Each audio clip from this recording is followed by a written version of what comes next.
Pradesh Congress committee అధ్యక్షులు మహేష్ కుమార్ గౌడ్ గారిని మాట్లాడాల్సిందిగా కోరుతా ఉన్నా.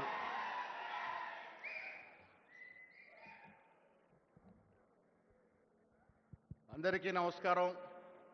సభాధ్యక్షులు జిల్లా కాంగ్రెస్ కమిటీ అధ్యక్షులు హరివర్ధన్ రెడ్డి గారు, వారి మిత్రబృందం అందరూ ఇవాళ ఈ కార్యక్రమాన్ని నిర్వహించిన మిత్రులందరికీ మీ అందరికీ కూడా నమస్కారాలు.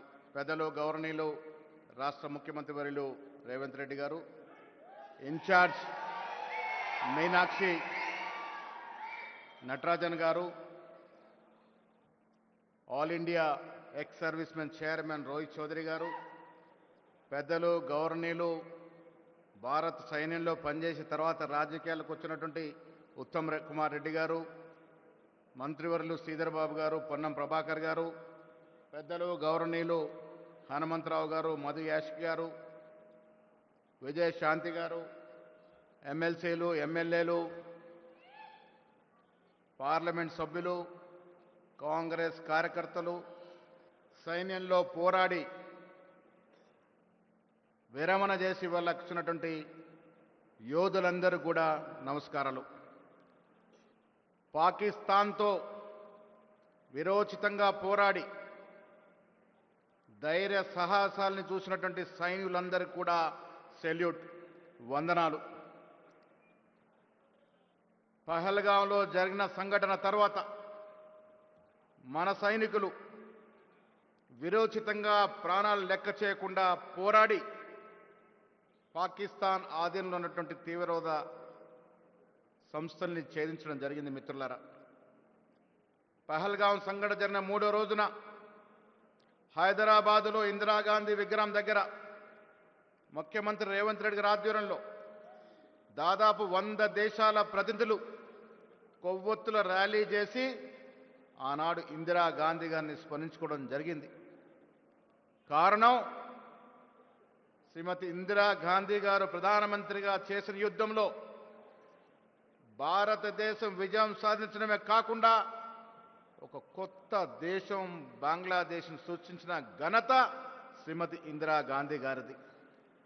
ఇలా బీజేపీ నాయకులు తన గురువులుగా పోల్చుకునే వాజ్పేయి గారు పార్లమెంట్ సాక్షిగా శ్రీమతి ఇందిరాగాంధీ గారిని అపర కాళీమాతగా సంబోధించినటువంటి సందర్భం.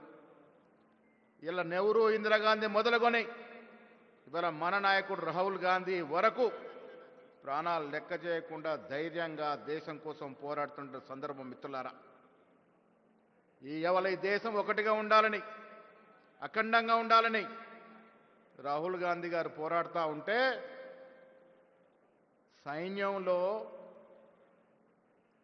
సైన్యం విరోచితంగా పోరాడుతున్న సందర్భంలో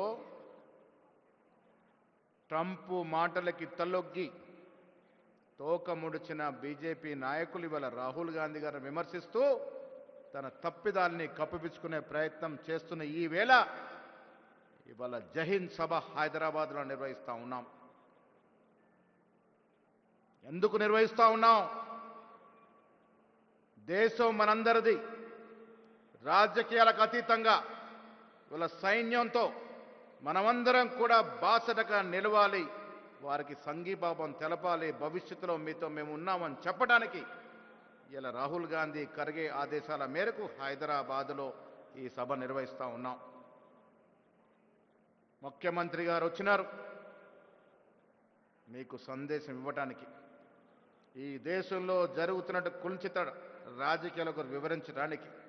మిత్రులారా, జైహింద్ సభ మనందరికి ఒక స్ఫూర్తి. ఈ జైహింద్ సభ ద్వారా విరోచితంగా పోరాడిన సైనికులందరికీ కూడా మనమందరం చేతులెత్తి జై కొట్టాల్సిన అవసరం ఉంది.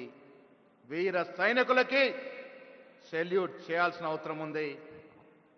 అందరం కూడా జై జవాన్ అని నినాదాలు ఇచ్చి చేతులెత్తాల్సిందిగా మీ అందరికీ మనవి చేస్తా ఉన్నాను. జై జవాన్, జై జవాన్, జై జవాన్, జై హింద్. ఏఐసిసి ముఖ్య నాయకురాలు, నీతికి నిజాయితీకి మారుపేరైనటువంటి మన తెలంగాణ కాంగ్రెస్ పార్టీ